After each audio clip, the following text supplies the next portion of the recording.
What's up guys, it's Trevor with Embers Fireplace and Outdoor Living. Today we have a cool video for you. Guess what we're talking about? It's freezing outside, winter's here, days are short, nights are long. A lot of people are out wondering how the most efficient way that they can heat their house. Today we're specifically talking gas. So I'm answering the question, is it better to heat your house with a gas furnace or a gas fireplace like this? I actually have a lot to reveal to you guys today. Let's roll.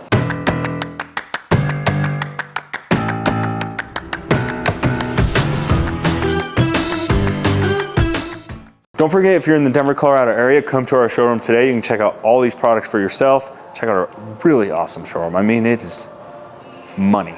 Primo showroom. If you're new to our channel, subscribe, thumbs up, smash the likes, do all the things.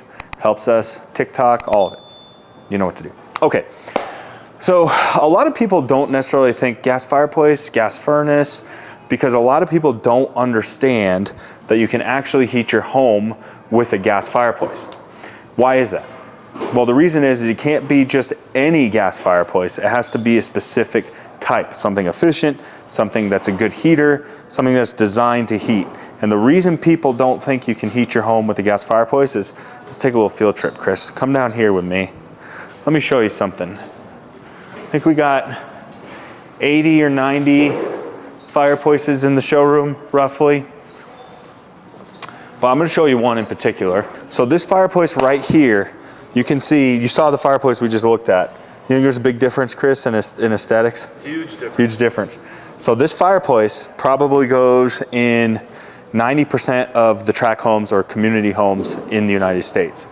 This is like the #1 pushed out fireplace. Little secret for you. It is the worst fireplace in our whole showroom, entire showroom. And it's in the majority of homes in America. Isn't that crazy? You know, this is a little side note. I'm gonna make a separate video on this. Drives me crazy that we have multi-million-dollar homes with luxury countertops, solid white oak hardwood floors, and then the biggest piece of junk fireplace that's available. Makes no sense. Anyways, a little side note. That's why people don't think you can heat your home with a gas fireplace. Now let's go back and talk about the differences between a fireplace and a furnace. Okay, so we're gonna kind of break this down into some simple categories. We're gonna talk the differences between fireplaces and furnaces when it comes to performance / efficiencies / fuel consumption. And then we're gonna talk about resale value between the two, things like that. Okay, now not every home in the United States has an HVAC system, but the majority do.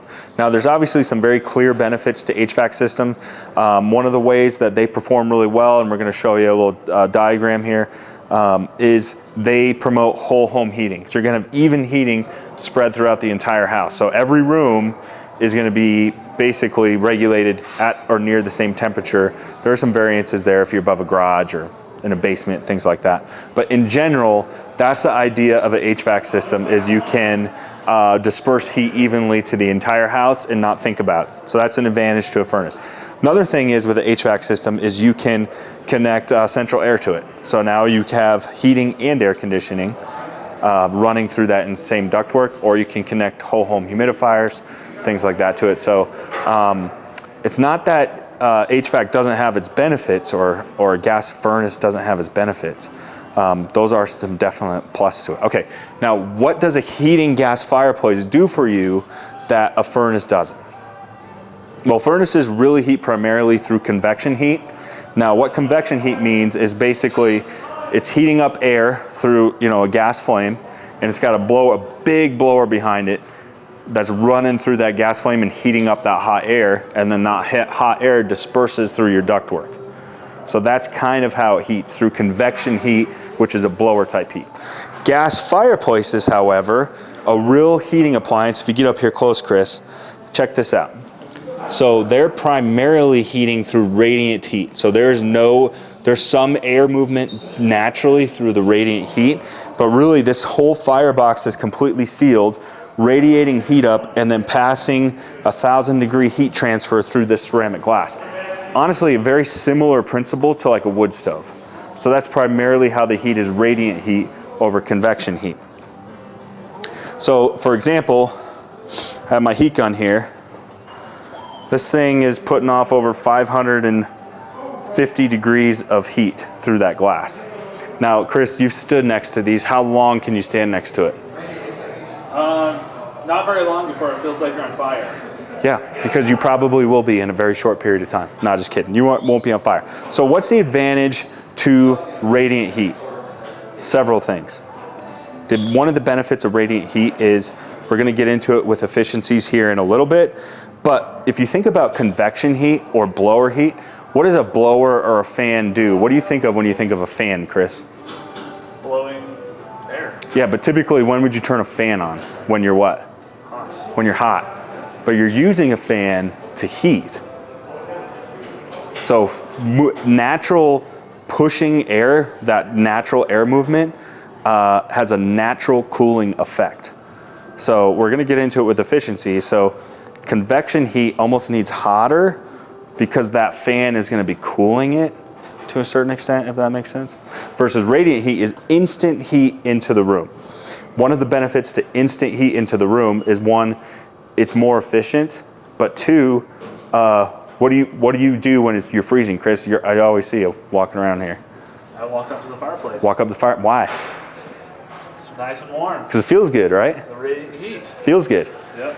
How often do you go walk up to your furnace vent and be like, oh yeah, come to Papa? Never. I never go around it. No. So one is it's a more cozy heat. And that's not going to show up on efficiencies. Okay, let's talk about efficiencies now, and specifically how they are not apples to oranges, if that makes sense. Okay, so now let's talk efficiencies when it comes to furnaces. Some of the newer furnaces are 97, 98% efficient, and you might be thinking, that sounds pretty nice, sign me up. Wouldn't you say that sounds pretty good, Chris? That seems pretty efficient to me, right? Yeah. But what we're going to learn is how efficiencies are not created equal between products. So 98% efficient. The fireplace we're going to talk about is about 87% efficient. But is it apples to apples, or are we talking apples to oranges? In order to understand that, we actually have to understand how a furnace works. So the most efficient furnaces that are 98% efficient, we have some diagrams here. Essentially, like we talked about, that convection heat, they just basically are pumping BTUs. So let's say, for simple math, 100,000 BTUs. BTUs means the amount of fuel or gas output that is being applied. It actually stands for British thermal units, but that's a separate video. But the higher the number, the more fuel you're using. So let's say your average furnace is 100,000. Now some of them are two-stage, which means they can turn down a bit, but essentially the way a furnace works, like we talked about, they've got that, you ever heard a furnace kick on? It's because it's pumping, 100,000 BTUs is a lot. So it's pumping all that fuel, and then that hot air is going in behind it. Now, I'm not an HVAC guy. I don't know if that really is what it does. Just kidding. That hot air pumps behind it, and I have some diagrams here, and essentially, that hot air is going to go through the ductwork and evenly disperse hot air through the house. Makes sense, right? You're like, well, 98% efficiency, that's pretty good, but what do we need to understand about efficiencies? Now, as we talked about, convection heating has a natural cooling effect. So imagine, here's your 98% efficient furnace, and it's dispersing the heat through the ductwork all throughout the house. Here's the thing, it's 98% efficient where, Chris? At the furnace? At the furnace, where all the heat is. And as we talked about, that convection heat is having a natural cooling effect. So you're pumping 100,000 BTUs, and it might be 200 degrees in here, 250 degrees. By the time it's exiting the ducting, I don't know what the temperature would be, maybe 80, 90 degrees, something like that. So we've lost a tremendous amount of heat the further the run is, because it's gonna have a natural cooling effect from the furnace, and then the longer the run is, obviously that hot air is going to cool down the further it has to travel. So your 98% efficient furnace, I thought this was my iPad here for a second, drastically changed. So see, so this is sort of a longer run. And here's the thing, it's 100,000 BTUs, it might temper down to 80,000 BTUs, but essentially it's off, off. You guys love my sound effect for furnaces, don't you? All the while, it's cooling off through your duct system. Now here's the other problem, that efficiencies aren't taken into consideration. Some measurements do, but not all measurements. Wherever your furnace is, let's say it's down here, regardless of the heating appliance, whether it's fireplace or furnace, they take about 15 to 20 minutes to reach that optimum level of efficiency. So it's not like right when you flip it on, it's running at 98% efficient. So if your furnace is going on, off, on, off, on, off, on, off, you're losing that efficiency throughout the house because it takes a while to reach that high efficiency level.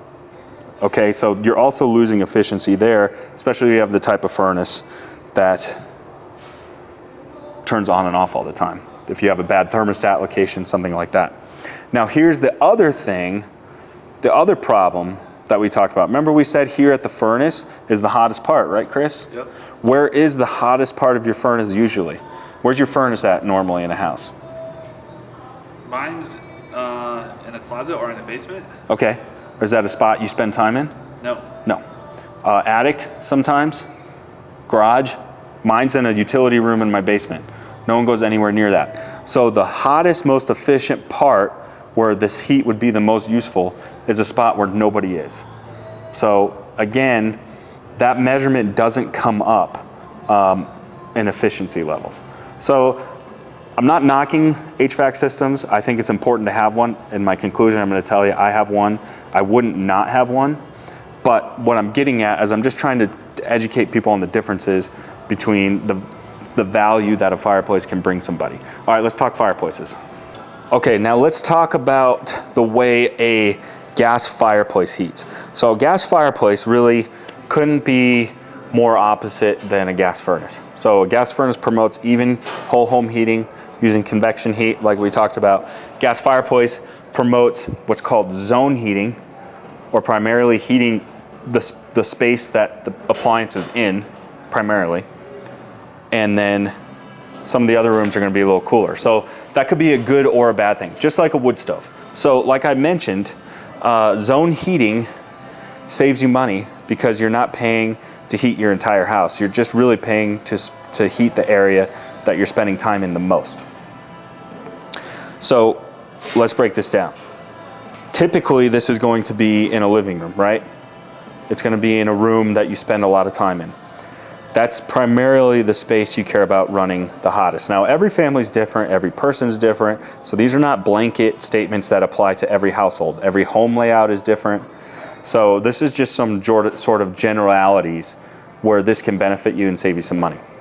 So if you're primarily zone heating or heating the space that you spend time in, typically your bedrooms are going to run cooler.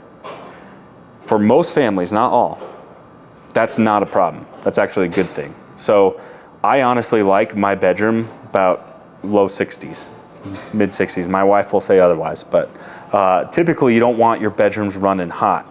So for me, this is a very efficient way to heat because I can heat the main space that I live in, the living space, which kind of is open to the kitchen. See how this wouldn't apply to everyone. If your rooms are really divided or broken off, it may not work that well.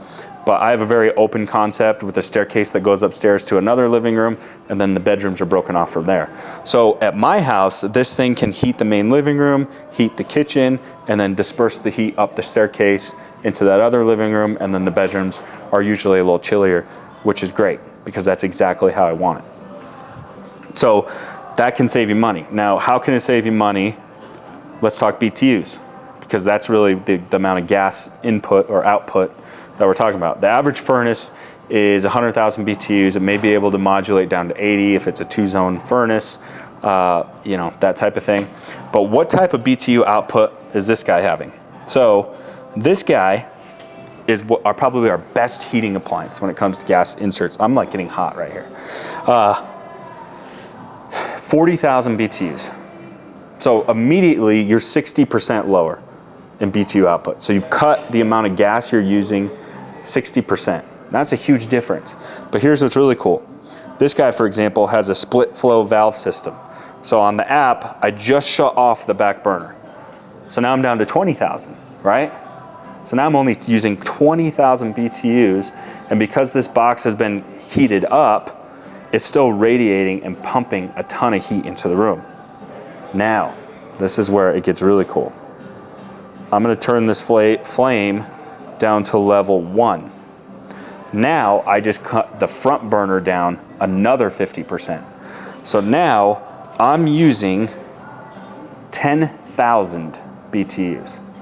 So that's 90% less fuel consumption than my furnace. On top of that, remember we said, where's the furnace located, Chris? In the basement, in a closet. Bad part of the house. This is located front and center, right where you want your heat. Because of that, it is instant heat into this room you want it into. So it's instantaneously putting heat into the house. Now here's another thing that is not going to show up in efficiencies. Watch what I'm gonna do here, Chris. I just shut it off, okay? Now because it's radiating heat, we're gonna check on it in a few minutes and just see how hot it is. So right now I have 0 fuel consumption. If you shut your furnace off, you instantly, that moment, have no more heat into the house. It's off.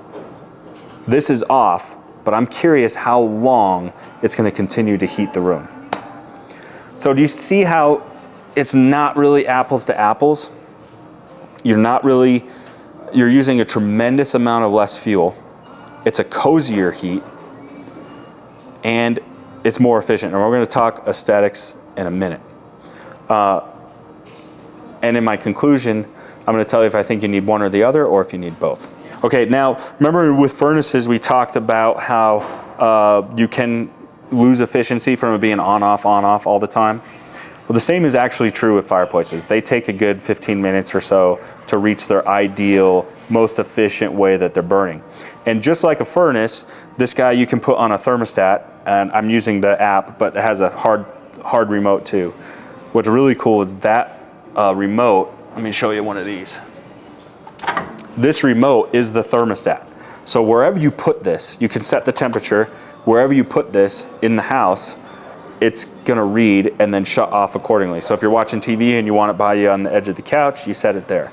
If you're in the kitchen cooking, you want it on the kitchen countertop, you set it there. Now you can put it in smart mode, which is gonna auto-modulate your flame height automatically in thermostat mode without you doing it manually. So that's really, really cool. And again, you can see how that's apples and oranges as far as the amount of BTU consumption that you're using. Another huge, huge performance thing with gas inserts versus a gas furnace, if you lose power with your furnace, unless you have a generator, you're not running it. It needs power because of that blower. This guy has, most fireplaces, efficient fireplaces, have battery backup. So as long as you have a natural gas supply or a propane supply, without power, the battery is only needed to charge, or not charge, but to ignite the lighter or your pilot. Once your pilot's lit and the fireplace is running, it's no longer consuming power. So it's very easy to operate this in a power outage. Some of these have blowers. This has a blower, which we typically don't use.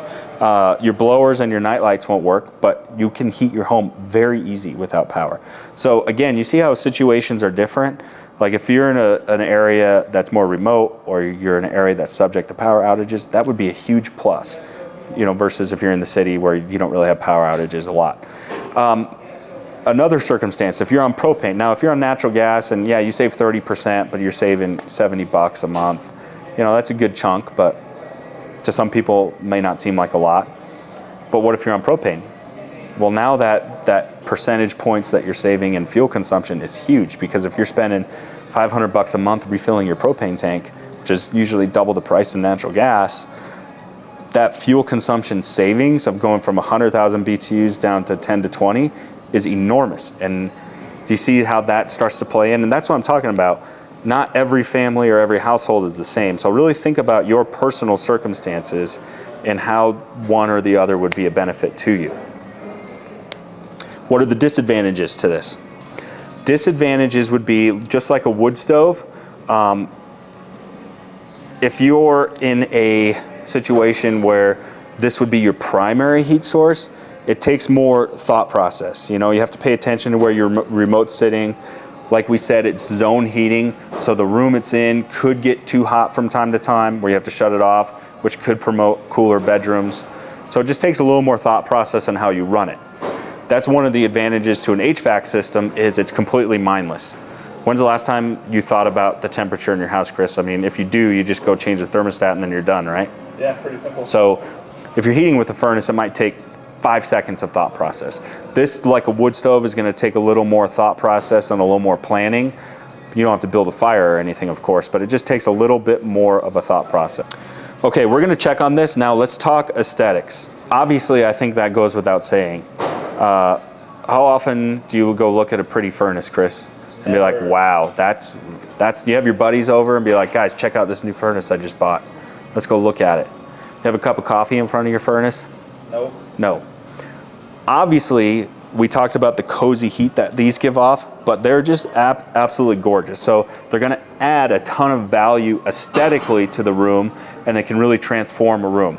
For example, let me show you just how big of a difference this makes. In my house, it did not have a fireplace when I got it, and we added a fireplace. Let me show you the difference between the two. Okay, so this is my living room before I bought it. So you can see it's a lovely living room, wall right here. It's nice, it's cozy, but what happens when you add a heating appliance to this room? Okay, so now this is my living room the way it is now. So that wall you saw, here I am doing a video. So there's a chair here, there's a couch here. I kind of should show you another zoomed out version, but essentially this is the living room now. Which shot looks more appealing to you, Chris? This one. Yeah. Now here's the thing. I'm going to talk about this in my wrap up on whether you need a furnace, fireplace, or both. I have a furnace, and I don't like to run this at night because when I go down and make coffee, I want to feel chilly, so I turn this on. That's actually the first thing I do, right? When I come downstairs, I turn this fireplace on, pour a cup of coffee, and I want to feel cold. I want to sit by this thing. If it's already too hot in there, I'm not going to want to sit there. So I like to want the fireplace, if that makes sense. And it's the very first thing I do is turn the fireplace on. It changes the whole dynamic of the way you behave in your living space. That sounded really weird. It changes the whole dynamic of the way you live, I guess you could say. That sounds like a drastic overstatement, but you get what I'm saying, Chris? Yeah. Okay. All right, you get what I'm saying. Let's wrap this up. Okay, so what I just showed you too kind of gets us into resale value. I think having an updated HVAC system does enhance resale value of the home for sure, but so does the fireplace. For example, if you're looking at a listing and you get through a listing and you read in the description, new 97% efficient furnace, or you're like, ooh, oh yeah. You're probably like, oh, that's nice. I'm happy that it has that, but you're not excited, right? But what if you just see this baller picture of their living room with this baller fireplace in it? You're like, ooh, that's what I'm talking. It actually gets you excited. Do you see the importance of the difference? Like in a listing, the pictures can make a huge difference. So the fact that you're adding so much aesthetic appeal to the home is humongous. Also, when you buy a furnace, or you're feeling like, oh, I'm so excited I got a new furnace. You're like, nope, finally had to bite the bullet and upgrade the furnace. That's how you feel. But when you buy a new fireplace and you get it installed in your living room, you're excited. It's kind of like getting new countertops. Like, it makes a huge difference. Now I'm really bashing on furnaces here, and I don't mean to, because I'm gonna talk about that here in a second. But I'm just sort of emphasizing the fundamental difference between the two. And just try to show you the added value that a fireplace can bring to your home. What's my conclusion? I'm gonna give you a reading off of this right when I'm done, because I want it to give it as long as possible to see how much heat's coming off of it. I would say, in a perfect world, everyone's different, like I said. If you're in a home that already has existing HVAC and your furnace is so old that it's inoperable, I definitely think you should have a good functioning HVAC system. Definitely. I don't think you should ignore it altogether. If you're on baseboard heat, radiant heat or whatever, definitely look at a fireplace as an option instead of maybe trying to retrofit an HVAC system. A lot of people are going to say in the comment sections, what about mini splits? What do you think a mini split's doing? A mini split is zone heating. It's instant heat into the room that it's in, using an electronic heat pump. It's basically doing the exact same thing as a gas fireplace, zone heating, but it's hideous. So at that point, you might as well just do a fireplace. Now there are some benefits to mini splits, which I'm not going to get into right this second, but I'm going to just avoid the comment section, get ahead of the comment section altogether. I digress. So if you don't have an HVAC system, strongly consider this as an option.